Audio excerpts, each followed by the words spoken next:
Bonjour à tous. Aujourd'hui, nous allons découvrir en détail le DHC2 Beaver 2000 Vits, maintenant Blackbird, livré gratuitement sur le store depuis la dernière mise à jour. Donc, ça, pour le coup, est une belle machine qu'on nous offre là. Donc, déjà extérieurement, on peut voir qu'il y a de belles finitions. La casserole hélice alu qui est magnifique. À l'intérieur, je vous montrerai, vous pouvez choisir pour avoir une casserole noire. Les textures, bien évidemment, sont superbes à l'extérieur. On peut voir que l'avion ne sort pas d'usine, hein, comme d'habitude chez Milvitz, ils aiment bien faire des avions qui ont bien tourné. Donc c'est dans le jus de la réalité de cet avion, et encore, je pense qu'il est propre comparé à la réalité. J'ai pris la version hydravion, donc il y a deux versions, hydravion et normal avec un train fixe. J'ai pris l'hydravion parce que comme ça permet de tester et de montrer les deux avions en une fois. Et en plus, elle est quand même particulièrement bien finie avec ces petites pagaies qui, pour avoir déjà fait l'hydravion, il y en a souvent sur les hydravions qui permettent de naviguer une fois qu'on s'est posé sur l'eau et qu'on a coupé le moteur. Et les petits boots sous les ailes qui permettent donc de tracter l'avion, enfin de le tirer une fois qu'on est à quai par exemple, des choses comme ça, pour la marée, des trucs dans le genre. Donc voilà, donc vraiment une belle machine extérieurement.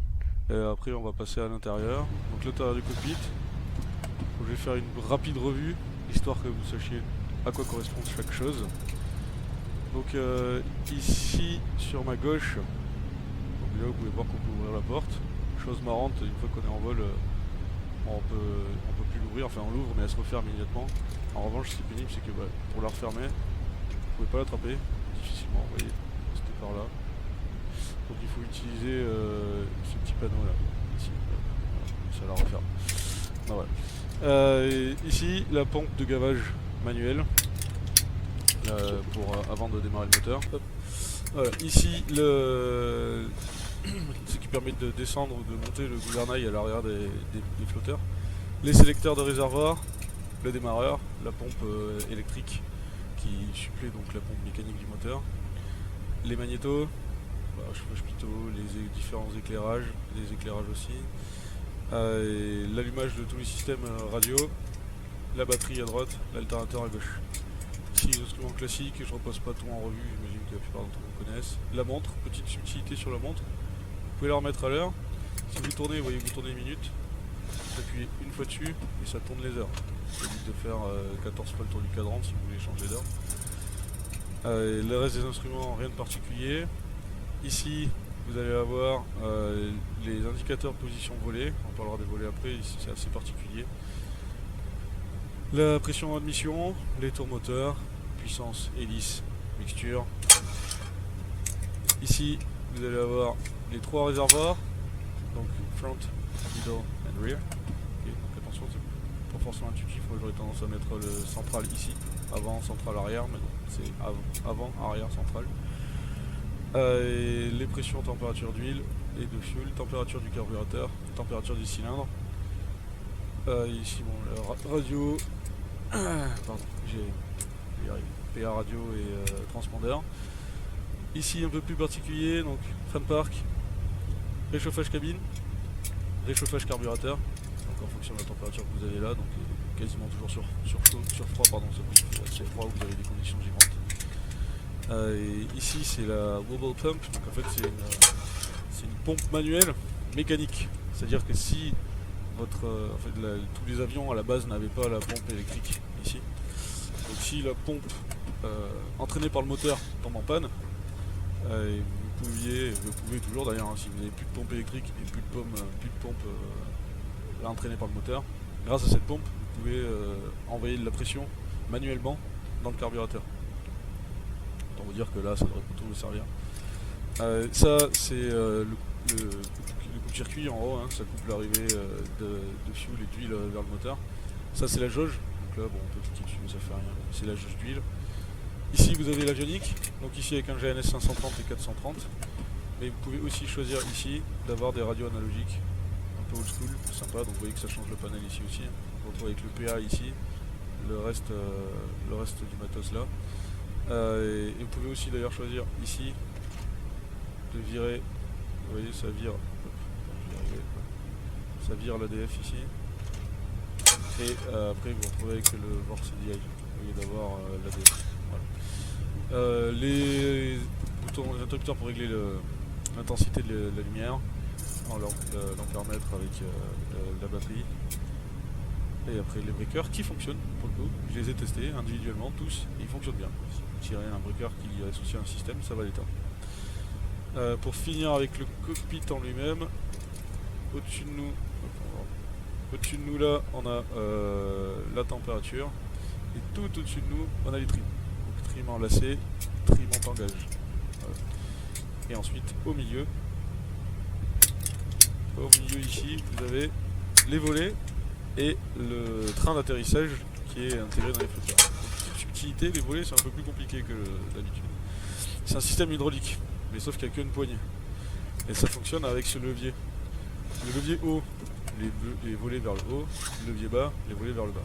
Donc là, si je fais ça, et alors sans, je suis pas sûr que ça fonctionne. Si ça fonctionne, hop, oui.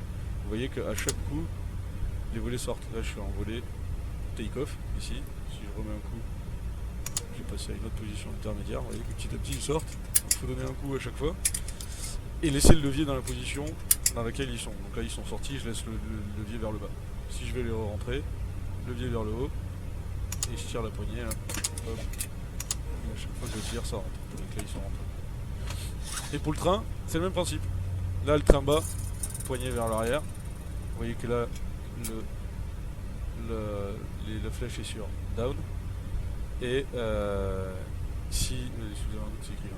Et si je fais ça, ça marche pas parce que le train est posé par terre. Et en vol, vous appuyez, vous mettez là vers l'avant, vous activez le levier, et hop, le train rentre. Voilà. Et ensuite on a ça, petite intégration par Blackbird. Donc ça vous permet de choisir la casserole hélice en couleur chromée ou noire. Ça c'est protège pito, tout ce qui est la bloc commande, pardon, le bloc poignet, la cold cover ça se met, hop, vous voyez que ça se met sur l'extérieur de l'avion. Ça se met sur l'extérieur de l'avion, ça permet de protéger l'avion, enfin des températures assez basses. Alors dans le POH, il donne une température inférieure à moins 20 degrés je crois, il me semble. Et normalement si vous n'avez pas ça, le moteur n'est pas censé pouvoir démarrer. Mais dans le jeu, j'ai l'impression que c'est pas pris en compte. J'ai essayé, ça change rien, je me suis mis à moins 40 degrés, il a démarré comme s'il faisait 25 degrés. Donc de retour à l'intérieur, on va enlever les caches. Donc après ça je vous ai montré c'est GPS ou radio, ADF ou VOR. Ça c'est pour passer l'arrière en passager, donc avec les sièges comme ça, ou en cargo, donc une benne vide. La benne est complètement vide. Voilà. Et ça après bon c'est classique, hein, c'est sur tous les avions.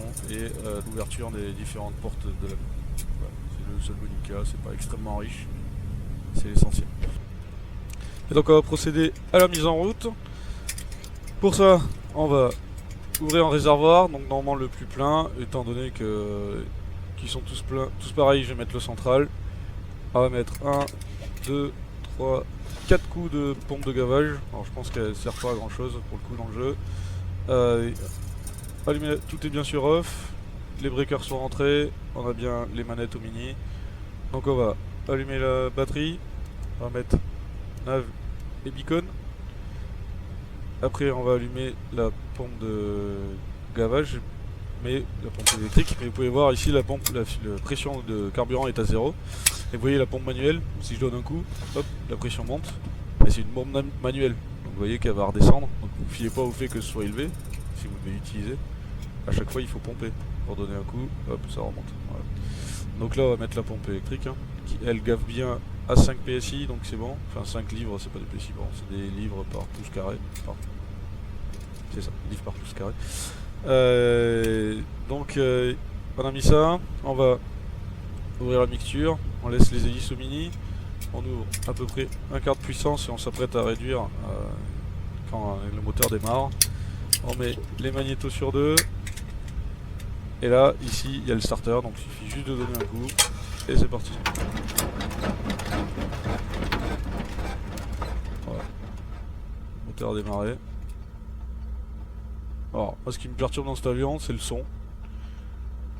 Je me suis demandé si j'avais un bug, j'ai regardé sur d'autres vidéos sur internet, et je le trouve tout le temps extrêmement silencieux. On parle quand même d'un 9 étoiles, d'un 9 cylindres en étoile. Clairement, j'ai l'impression d'être un avion moderne avec un casque ANR. Voilà, je trouve ça bizarre. Je trouve qu'il est beaucoup trop silencieux. Et ensuite, une fois qu'on a fait ça, on va pouvoir couper la pompe. Hein. Et on va pouvoir mettre l'alternateur. On voit qu'il a bien pris, le voyant s'est éteint. Allumer tout le système de radio. Donc je garde le système old school. Et là, normalement, on est censé attendre 50 en pression d'huile. Donc on l'a. Une fois qu'on a dépassé les 50, on peut balancer plein RPM.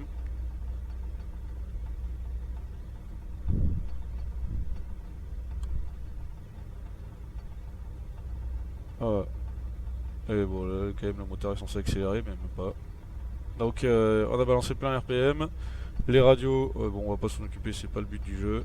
Alors, on va juste décoller, aller faire un petit tour, sentir comment ils volent et se poser sur l'eau.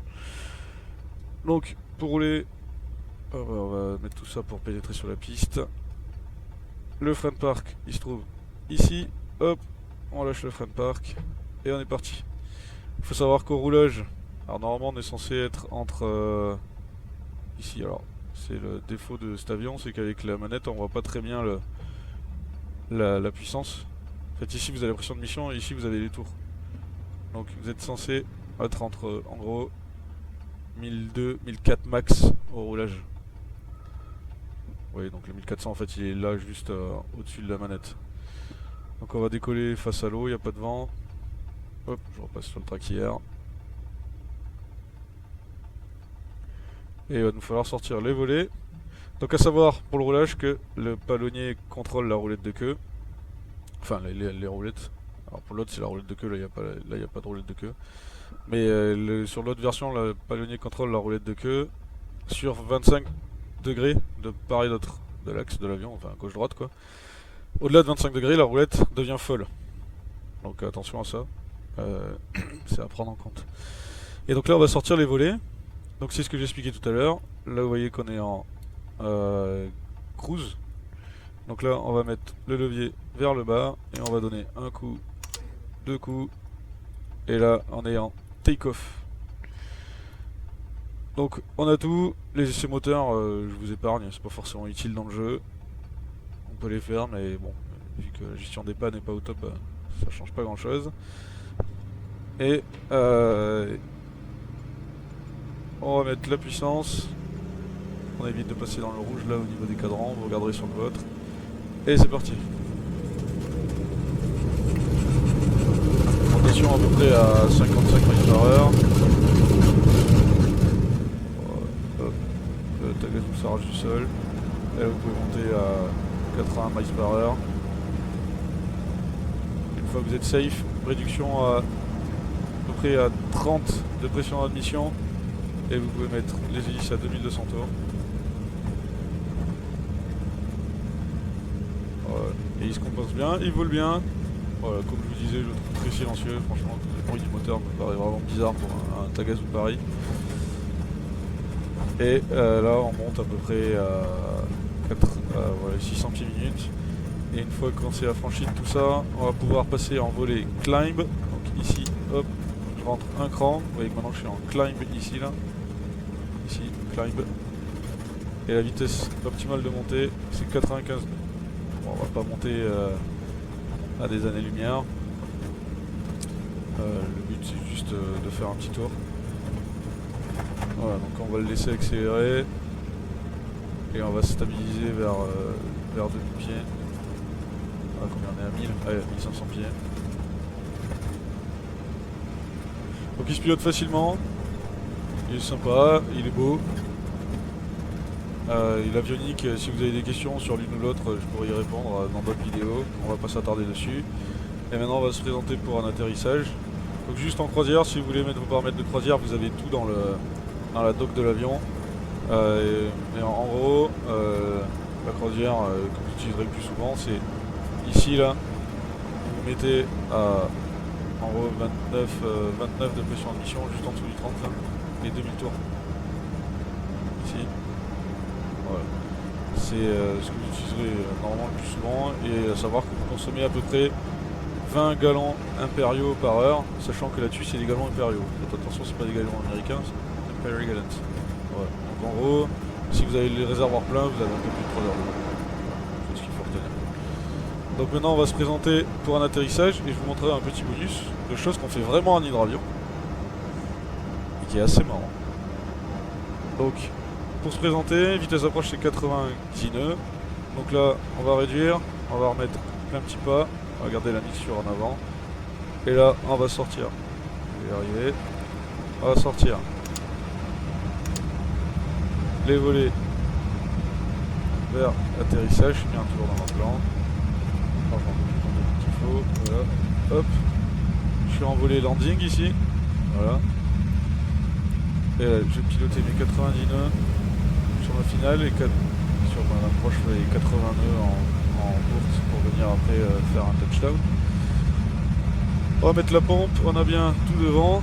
Un truc que j'ai complètement oublié et qui pourrait être criminel, c'est de rentrer le train. Donc là, vous voyez, je mets le truc vers l'avant. Hop, et là ça va pomper tout seul. Le train rentre. Le train est rentré.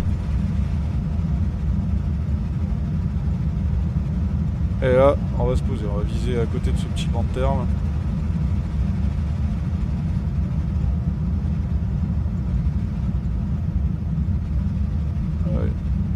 On va réduire vers 80 nœuds.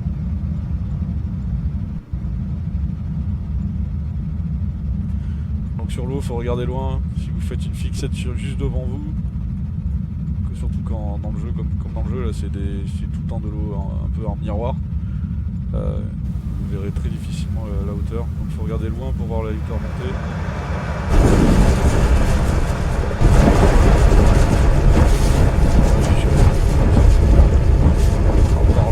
Je suis allé bien fort.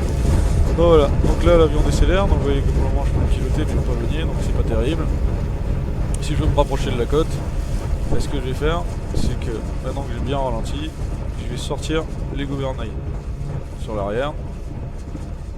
Et là, maintenant on va pouvoir aller vers la côte. Voilà, là je me suis rapproché de la côte. Vous voyez qu'avec le gouvernail, il est beaucoup plus manœuvrant, hein. C'est vraiment comme un bateau. Bon après ça reste un jeu d'avion donc l'inertie n'est pas tout à fait la même mais on est pas mal. Et chose très drôle, vous voyez que là j'arrive proche de la terre. Et un truc qu'on peut faire sur l'hydravion, quand vous connaissez la proximité la façon dont est faite la rive, vous sortez le train sous l'eau. Ça se fait, hein, je vous raconte pas des conneries, je l'ai déjà fait. Sortez le train sous l'eau et là vous allez tranquillement vers la côte. Et ce qui est marrant, c'est que ça fonctionne dans le jeu. J'aurais pas cru. Je pensais que ça allait occasionner un crash, mais ça fonctionne. Et là, eh bien, ça y est, je roule. Et ça, bah, en vrai, j'ai déjà fait pour en est sortir. Ça m'avait surpris moi aussi. Hein. Et on va mettre le frein de parc. On le fait pour sortir de l'eau et bah, prendre un petit pique-nique au bord de l'eau avec l'avion qui risque pas de dériver puisqu'il est sur terre. Et après, eh ben, c'est reparti. On revient dans l'eau. Et on décolle, donc on peut le faire si vous voulez, là, si vous regardez à l'extérieur, avec l'avion est bien sur terre sur ses roues. Et donc maintenant on peut repartir, donc on va rentrer dans l'eau, donc tout doucement, on rentre dans l'eau comme on en est sorti, et on va retourner se poser sur la piste. Donc on y va mollo, histoire de pas tout casser. On rentre dans l'eau, on va en profiter pour sortir les volets, donc maintenant je vais utiliser les raccourcis. Donc, hop. Je mets les volets take-off, j'ai bien la pompe, j'ai bien tout devant, réservoir, la centrale, il y a encore du fuel. Je redescends mon gouvernail pour venir m'aligner.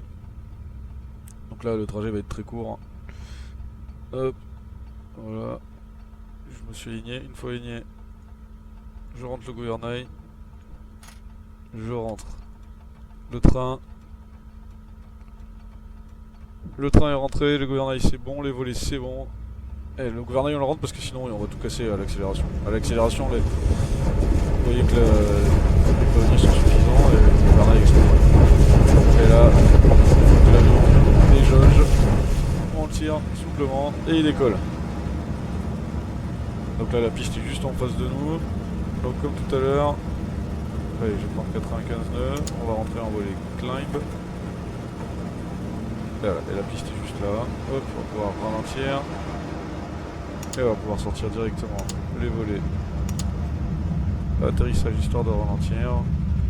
On va venir chercher 80 nœuds puisqu'on est déjà quasiment en finale. On va sortir le train. On a la pompe, les volets, le train, le gouvernail est bien levé. Ah bah c'est bon.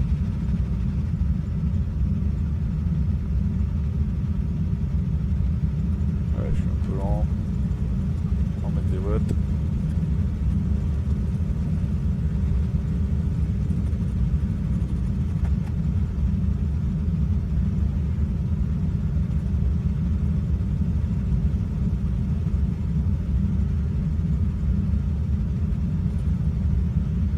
Ok, j'arrive en trait de course pour commencer à ralentir.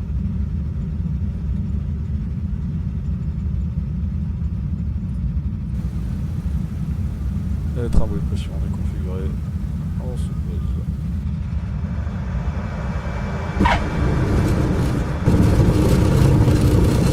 Et voilà.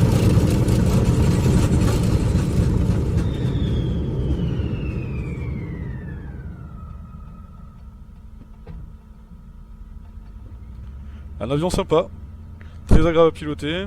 Je suis très agréablement surpris par la qualité de l'ensemble. Les performances sont fidèles à ce qui est écrit dans à celles qui sont écrites dans le POH, que vous pourrez d'ailleurs trouver dans le lien dans les commentaires de la vidéo, pardon. Ah, bah, je suis pas sorti au bon endroit, je pense. Tant pis. Hop. Ça reste un jeu, heureusement. Donc vous trouverez le POH dans les commentaires de la vidéo. Donc POH c'est Pilot Operating Handbook, ok, c'est toutes les infos sur l'avion. Donc c'est le vrai POH. Pour toute question, n'hésitez pas à me demander. Et donc pour l'avion, bah, je recommande fortement d'essayer, surtout qu'il est gratuit. Hein. Vous allez vous régaler. La version hydravion est vraiment top. La version en roue, bah, c'est la même, mais sans pouvoir poser sur l'eau. Donc c'est vraiment cool. Ce que je mettrais en point positif, donc c'est la qualité de l'ensemble. Il est beau. L'essentiel des choses fonctionne correctement, même les circuit breakers et compagnie. Donc si vous voulez ajouter des pannes, c'est possible. Ce que je mettrais dans les points négatifs, c'est le bruit du moteur qui me choque, vraiment. Et malheureusement, comme très souvent dans ce jeu, les gens développent des avions mais vont pas jusqu'au bout. Et par exemple ici, normalement sur le Beaver, par là, je sais plus exactement où, mais sur le côté, il y a tout ce qui est système incendie pour un feu moteur, qui est pas prévu là. Je pense que ça a été pas sur toutes les versions, peut-être, c'est possible. Mais c'est dommage de ne pas intégrer la version qui a le plus de choses. Et pareil ici, normalement, il y a tout ce qui est dégivrage. Je trouve dommage que le dégivrage n'y soit pas, étant donné que c'est un avion canadien qui est fait pour voler dans des conditions froides. Bah, c'est triste de ne pas avoir mis le dégivrage parce que bah, ça limite l'usage qu'on peut en faire dans le jeu. Puisque bah, là, clairement, vous êtes condamné à faire du vol botton. Donc voilà.